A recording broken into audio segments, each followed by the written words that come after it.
Maganda kaya habulin ko ng suntukan din tong anak ni Tito Boying, no?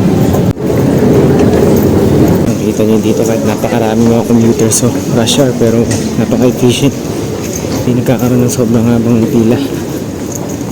Nabalitaan ako nalirobam na tayo. Yung balita na natanggap ako yung mutos nitong si Tito Boying natin. Medyo nairita ako, tumasa ata BP ko nung nabasa ko yung teka. Bamo na tayo. Kita nyo, linis na platform dito. Talagang Singapore talaga. Very high-tech, efficient, tsaka ganda ng dito mga patakaran. Isang maganda example na gayahin ng bansa natin. At ito, mabalik dun sa nabalitaan ko nga mga tol.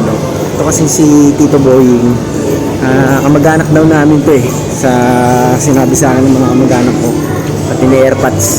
Nakita ko sa news na sinuspindi daw nitong si Tito Boying si Sergeant Mao ng Senate, no? Sergeant at Arms. Kaya uminit yung dugo ko walang kamag-anak kasi sa akin mga tol Talagang dati pa ganun na ako yun nga, ba't nga nila pinag-iinitan tong si Sergeant Mao? Ginagawa lang naman niya yung trabaho niya na proteksyonan ng buong Senate. Kasi di ba nasa batas naman talaga na ang senador hindi talaga yung pwedeng arestuhin while inside the premises ng Senado.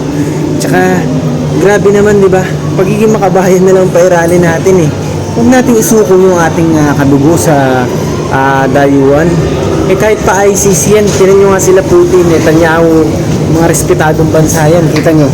Sino ba mga nasa ICC, mga negro, di ba? Mga itim. Yan nga, dapat panuorin ng mga tuwing General Luna na palabas Yung sila Tito Boying para matauhan siguro sila, no? Tsaka wag nang magaganyan, wag na nilang i-penalize yung mga taong ginagawa lang yung mga trabaho nila kasi kawawa din yung mga pamilya din ng mga to.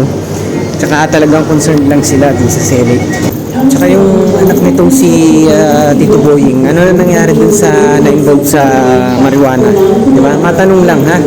Maganda kaya habulin ko ng suntukan din tong anak ni Tito Boying, no? Kasi ano din to, parang ang laki ng katawan din ito Nakita ko dati sa interview Kaya ito alam ko mayaman din to. So yan, hamunin din natin ng suntukan to. Milyon-milyon. At saka mga ganito mga lahas. Kalahating kilo, 1 kilo, kahit magkano gusto niyo, no? Basta suntukan, tsaka para ano na lang makita namin kung sino yung mga siga dyan sa grupo nila, diba? Labas nila kung sino mga pinagmamalaki nila lahat, diba?